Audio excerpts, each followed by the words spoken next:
ఏపీకి గూగుల్ని తీసుకొచ్చింది ఎవరు? అక్కడి నుంచి మొదలైంది అధికార ప్రతిపక్షాల మధ్య క్రెడిట్ వార్ రచ్చ. పునాదులు పడిందే తమ హయాంలో అని వైసీపీ, 13 నెలల నిరంతర శ్రమతో వచ్చిందని కూటమి. ఈ డైలాగ్ బార్ ఒక్క గూగుల్ దగ్గరే ఆగిపోలేదు. గూగుల్ నుంచి గ్రామ సచివాలయాల దాకా మా ఘనతే ఇదంతా అని చెప్పుకోవడం మొదలైంది. ప్రతి పాజిటివ్ అంశంలోనూ అంతా మేమే చేశామనే డైలాగ్ వినిపిస్తోంది. నాట్ జస్ట్ డైలాగ్స్, ఎవరికి వారు క్యాలెండర్లు తీసి తేదీలు చూపిస్తూ ఇవిగో ప్రూఫ్స్ అంటున్నారు. పునాది వేసిందే తామని ఒకరు రాయి చూపిస్తుంటే, వాళ్ళు రాష్ట్రానికి రావడానికి రూట్ వేసిందే తామని మరొకరు చెప్తున్నారు. ఇంతకీ ఎవరి వెర్షన్ నమ్మాలి? ముందైతే ఎవరేం చెప్తున్నారో పాయింట్ టు పాయింట్ అనలైజ్ చేద్దాం. Then you decide. దీనిపైన ఇవాల్టి burning topic.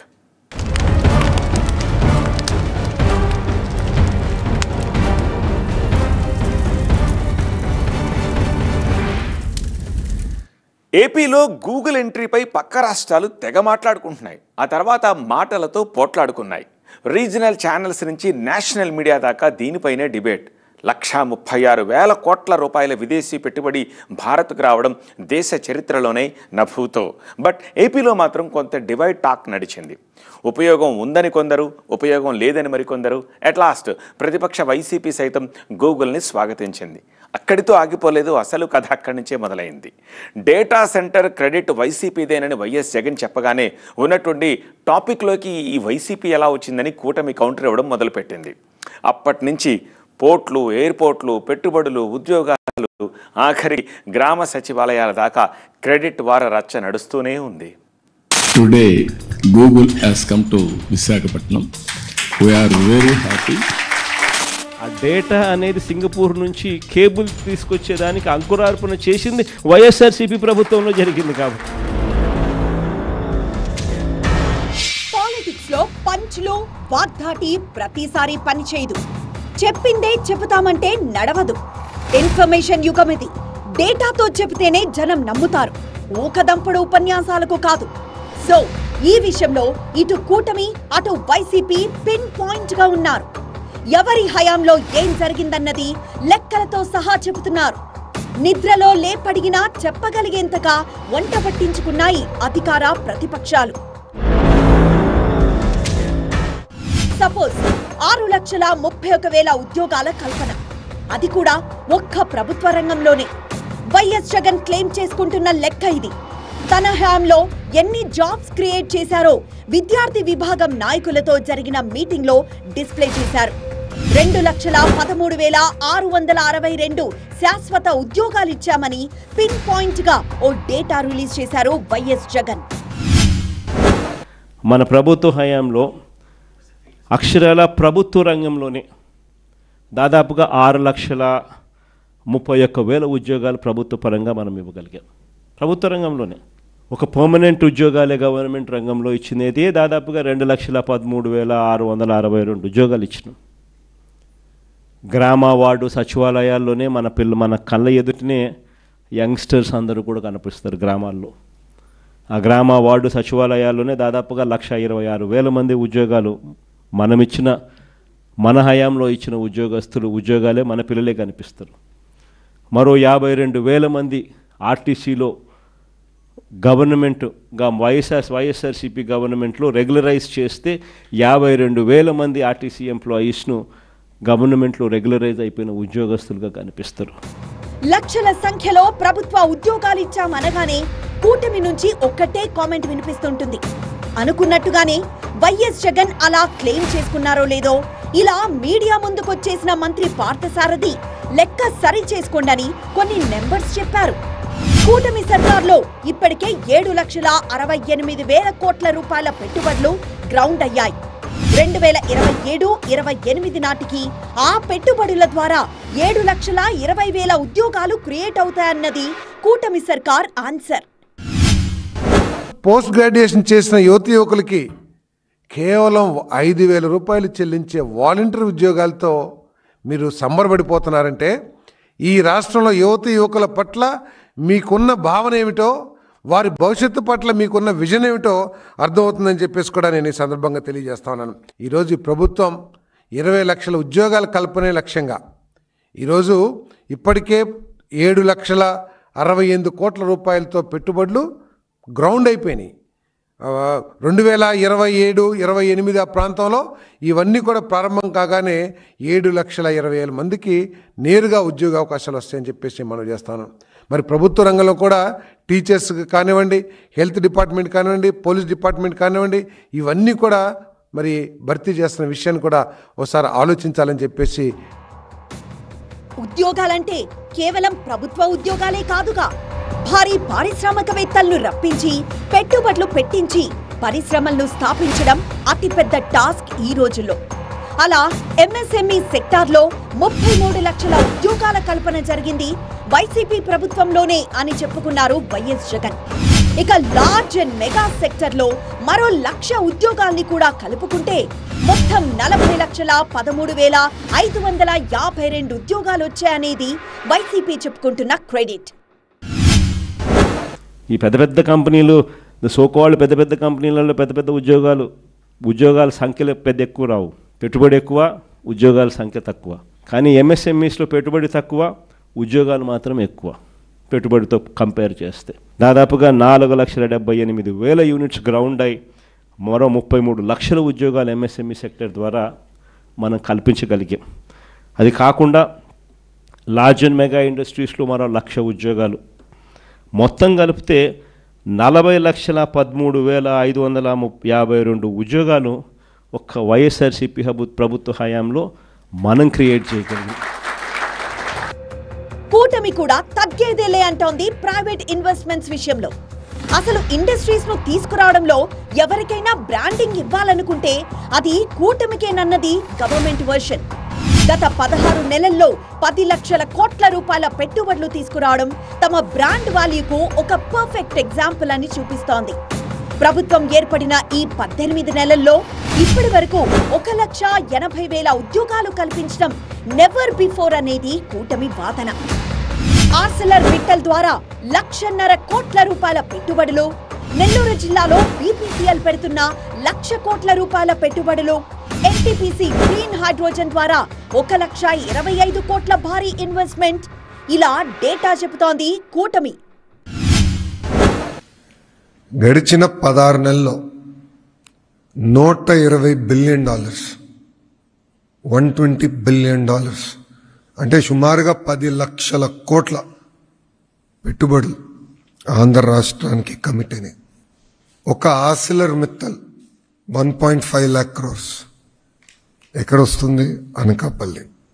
Google single largest FDI investment in Indian history, $15 billion, Visakhapatnam. BPCL 1,00,000 కోట్లు, అది Nellore. NTPC green hydrogen project ఇంకొక 1,65,000 కోట్లు. ఇలా మార్కీ ఇన్వెస్ట్మెంట్స్ అన్నీ ఆంధ్ర రాష్ట్రానికి వచ్చే పరిస్థితి. ఈరోజు మీరు ఏ సర్వే చూసినా, ఏ రిపోర్ట్ చదివినా డొమెస్టిక్ ఇన్వెస్ట్మెంట్స్లో ఆంధ్ర రాష్ట్రం నంబర్ 1. ఈ ఇన్వెస్ట్మెంట్స్ తర్వాత ఎఫ్డిఐలో కూడా ఆంధ్రప్రదేశ్ విల్ బి నంబర్ 1. పెట్టుబడులు, వాటి వల్ల వచ్చిన ఉద్యోగాలు ఎవరి హయాంలో ఎన్నొచ్చాయో ఎవరికి వారు క్లారిటీ ఇచ్చుకున్నారు. ఇక్కడితోనే అయిపోలేదు, క్రెడిట్ వార్ ఇంకా ఉంది. విత్తనం ఎవరు పెట్టారు? క్రెడిట్ వార్ అనే మెయిన్ టాపిక్లో సబ్జెక్ట్ ఇది. ఏపీకి ఇప్పుడు వస్తూ ఉన్న పెట్టుబడులను ఓ మహావృక్షంగా పోల్చుకుంటే అందుకు బీజం వేసింది ఎవరు?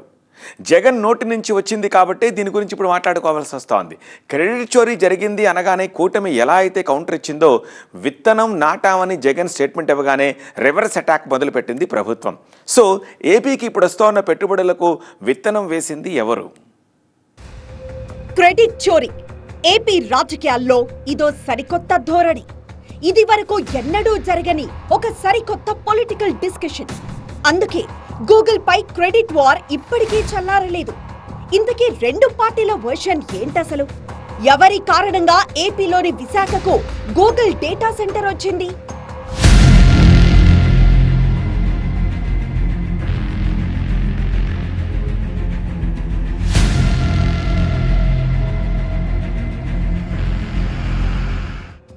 జగన్ ఓ మాట పదే పదే చెబుతున్నారు, వైసీపీ హయాంలోనే అదానీ డేటా సెంటర్ ప్రాసెస్ జరిగింది అని.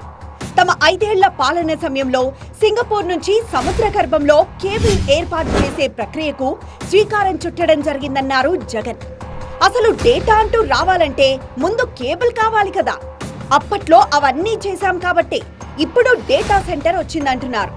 అదానీ గూగుల్ మధ్య 2022లోనే నోయిడా డేటా సెంటర్ అగ్రిమెంట్ జరిగిందని గుర్తు చేశారు. ఆ డేటా అనేది సింగపూర్ నుంచి కేబుల్ తీసుకొచ్చేదానికి అంకురార్పణ చేసింది వైఎస్ఆర్సీపీ ప్రభుత్వంలో జరిగింది. కాబట్టి వైఎస్ఆర్సీపీ ప్రభుత్వంలో 300 మెగావాట్లకు సంబంధించి డేటా సెంటర్కు శంకుస్థాపన చేశాం. అదానీకి గూగుల్కు ఆ రోజుల్లోనే 2022లోనే నోయిడాలో గూగుల్తో కలిపి నోయిడాలో already data centre Adani already కట్టాడు. దానికి సంబంధించి శంకుస్థాపన 2023లో జరిగింది. తర్వాత సింగపూర్ గవర్నమెంట్కు 2020 శంకుస్థాపన చేసిన రోజే తర్వాత 3-4 నెలలకే 2022లోనే సింగపూర్ గవర్నమెంట్కి లేఖ కూడా రాసినాం, కేబుల్ అక్కడి నుంచి వచ్చేదానికి మాకు ఫెసిలిటేట్ చేయండి అని. అవన్నీ జరిగితే ఈరోజు గూగుల్ వస్తూ ఉంది. బట్ ఒకప్పుడు వర్షన్ వింటేనే సరిపోదుగా, ఇక్కడ కూటమి చెప్పేది కూడా వినాలి. వినడమే కాదు, ఆధారాలు కూడా కావాలి. 2019 జనవరి 9న విశాఖలో దాదాపు 70,000 కోట్ల రూపాయల పెట్టుబడితో డేటా పార్క్, సోలార్ పార్క్ ఏర్పాటుకు ముందుకొచ్చింది అదానీ గ్రూప్. అప్పటి టీడీపీ ప్రభుత్వంతో ఒప్పందం కూడా కుదుర్చుకుంది. అగ్రిమెంట్ కుదిరిన 35 రోజుల్లోనే విశాఖలోని కాపులుప్పాడలో అదానీ డేటా సెంటర్ కు సీఎం చంద్రబాబు శంకుస్థాపన చేశారు.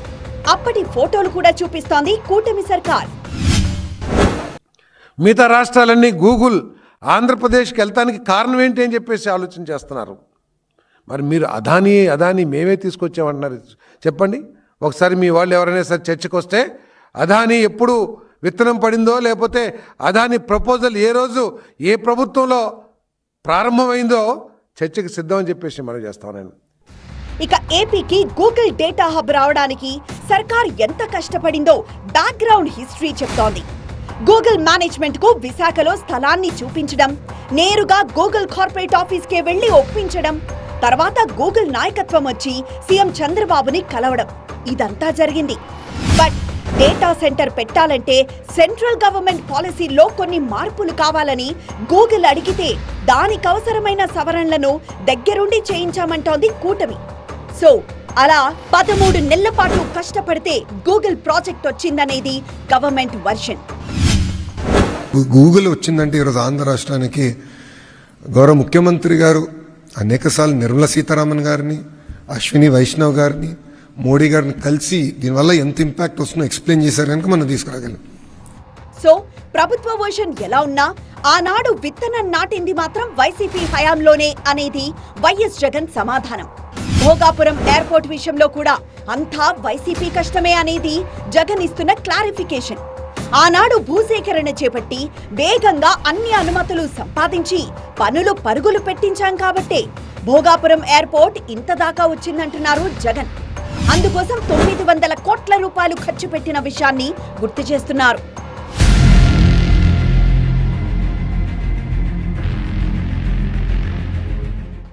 ఇక పోర్ట్ల సంగతి. 2019లో జగన్ ప్రభుత్వం వచ్చే నాటికి రాష్ట్రంలో 6 పోర్ట్లు మాత్రమే ఉండేవి. ఇప్పుడు నిర్మాణ పనులు జరుగుతున్న ఆ 4 పోర్ట్ల వెనక ఉన్నది వైఎస్ జగనే అనేది వైసీపీ వర్షన్. మూలపేట, రామాయపట్నం, మచిలీపట్నం, కాకినాడ పోర్టులతో పాటు 10 షిప్పింగ్ హార్బర్లు, ఫిష్ ల్యాండింగ్ కేంద్రాలను తీసుకొచ్చింది జగన్ హయాంలోనే అని కొన్ని లెక్కలను బయటికి చెబుతోంది. ఆ రోజు మనం మూలపేట పోర్టు మనం 30% కంప్లీట్ చేసాం కాబట్టి ఈరోజు మూలపేటలో పోర్టు కంప్లీట్ అయ్యే పరిస్థితిలోకి వస్తూ ఉంది. ఆ రోజు భోగాపురం ఎయిర్పోర్ట్కు 900 కోట్లు ల్యాండ్ అక్విజిషన్కి మనం ఖర్చు చేసినాం. R&R ల్యాండ్ అక్విజిషన్ 900 కోట్లు ఖర్చు చేసి భోగాపురం ఎయిర్పోర్ట్కు ఫౌండేషన్ స్టోన్ వేసి దాదాపు 30% కంప్లీట్ చేసినాం. అన్ని పర్మిషన్లు తీసుకొచ్చి ఇచ్చి మనం చేశాం కాబట్టి అది కంప్లీట్ అవుతుంది. సో రాష్ట్రంలో ఇప్పుడు జరుగుతున్న అభివృద్ధికి కారణం 2014లో తీసుకున్న నిర్ణయాలే అని కూటమి చెబుతూ ఉంటే 2019లో తీసుకొచ్చిన విప్లవాత్మక మార్పులే కారణమని వైసీపీ చెప్తోంది. ఎవరి గవర్నమెంట్లో ఎంత డెవలప్మెంట్ జరిగింది? జనరల్గా ఈ టాపిక్ ఎలక్షన్ టైంలో వస్తూ ఉంటుంది. తాము ఫలానా పెట్టుబడి తీసుకొచ్చాము, ఎన్ని ఉద్యోగాలు ఇచ్చామని చెప్పుకుంటూ ఉంటాయి పార్టీలు. బట్ కూటమి సర్కార్ వచ్చిన 18 నెలలకే ఈ చర్చ జరుగుతోంది అంటే ఏమిటి అర్థం? ఏపీలో క్రెడిట్ వార్ పీక్స్కి వెళ్ళిందని మీనింగ్. గూగుల్, అదానీ, మిట్టల్, పోర్ట్లు, ఎయిర్పోర్ట్లు వీటిపై ఆల్రెడీ చర్చ నడుస్తూనే ఉంది. ఇప్పుడు ఈ క్రెడిట్ వార్ రచ్చ ఏపీలోని సచివాలయ వ్యవస్థ దాకా వచ్చింది. ఏపీలో ఉన్న విలేజ్ సెక్రటరీలను మరింత సమర్థవంతంగా ఉపయోగించుకోవడానికి పేరులో మార్పు తీసుకొస్తున్నారు సీఎం చంద్రబాబు. ఇకపై వీటిని విజన్ యూనిట్లుగా మార్చుతామని ప్రకటించారు. ఇక్కడ సెక్రటరియట్ దగ్గర నుంచి లాస్ట్ మైల్లో ఉండే గ్రామ సచివాలయం వరకు ఇప్పుడు దాని పేరు కూడా మనం మార్చుకుంటున్నాం. ఎందుకంటే విజన్ యూనిట్ కింద వాళ్ళందరూ కూడా ట్రాన్స్ఫార్మ్ చేయాల్సిన అవసరం ఉంది. అందుకే ఆ విజన్ యూనిట్ను కూడా మనం సమర్థవంతంగా ఉండే వాళ్ళందరినీ ఉపయోగించుకున్నాం. లైన్ డిపార్ట్మెంట్స్ ఉన్నాయి. ఈ సచివాలయ వ్యవస్థ వచ్చిందే వైఎస్ జగన్ హయాంలో, అందులో డౌట్ లేదు. అయితే ఇలాంటి వ్యవస్థను నీరుగార్చడానికి కూటమి సర్కార్ కుట్ర పన్నుతోందనేది వైఎస్ జగన్ ఆరోపణ. నిజానికి గ్రామ వార్డు సచివాలయ వ్యవస్థను కదపడం లేదు ప్రభుత్వం, జస్ట్ దాని పేరు మాత్రమే వినియోగించుకుంటామని చెబుతోంది. కానీ ఇది మరో రకం క్రెడిట్ చోరీ అంటున్నారు వైఎస్ జగన్. భవిష్యత్తులో ఈ సచివాలయ వ్యవస్థను తానే మొదలుపెట్టినట్లుగా గొప్పలు చెప్పుకునే ప్రమాదం ఉందనేది వైఎస్ జగన్ అభిప్రాయం. సచివాలయం అనేది ఒక విజన్ యూనిట్ అని చంద్రబాబు నాయుడు గారు ఒప్పుకున్నారు కదా. సో విజనరీ ఎవరు? జగన్, చంద్రబాబు. జగన్ గారు తీసుకొచ్చిన విజన్ యూనిట్ అని చంద్రబాబు నాయుడు గారు మాట్లాడిన తర్వాత ఒక విజన్ అంటే ఒక మార్గదర్శకత్వం, భవిష్యత్ దర్శనం చేయగలిగి ఒక క్షేత్రస్థాయిలో ఒక కార్యాలయాన్ని ప్రారంభించి దానికి ఒక వ్యవస్థను క్రియేట్ చేసిన జగన్ విజనరీయా, జగన్మోహన్ రెడ్డి గారి విజనరీయా, లేదంటే మాటల్లో ఉత్తుత్తి కబుర్లతో కాలక్షేపం చేసే చంద్రబాబు నాయుడు విజనరీయా? ఆయన మాటలోనే తేలిపోయింది కదా. ప్రతిపక్షాలు ఎన్ని విమర్శలు చేసినా సరే తమ విజన్ తమకుందంటోంది కూటమి. Arcelor Mittal commercial production if not end 2028 first quarter 1 2029. Premier Energy నేను అనుకుంటా ఇంకో నెక్స్ట్ ఇయర్ 2026లో అయిపోతుంది. 28 ఎల్జీ ఎలక్ట్రానిక్స్, ఇట్లా ఒక్కొక్క కంపెనీకి ఒక్కొక్క టైం లైన్ పెట్టుకుని వెళ్తున్నాం. కేవలం పెట్టుబడుల విషయంలోనే కాదు, పథకాల విషయంలోనూ క్రెడిట్ చోరీ జరిగిందంటోంది వైసీపీ. గత ప్రభుత్వం ఇచ్చిన పథకాలకే పేర్లు మార్చి అమలు చేయడం క్రెడిట్ చోరీ కాదా అనేది వైసీపీ కామెంట్. అయితే గత ప్రభుత్వం కంటే సమర్థవంతంగా ఇంకాస్త ఎక్కువ సంక్షేమ పథకాలు ఇవ్వడం క్రెడిట్ చోరీ ఎలా అవుతుంది అనేది కూటమి కౌంటర్. మరి ఎవరి క్రెడిట్ ఎవరు చోరీ చేశారో ప్రజలే డిసైడ్ చేయాలి.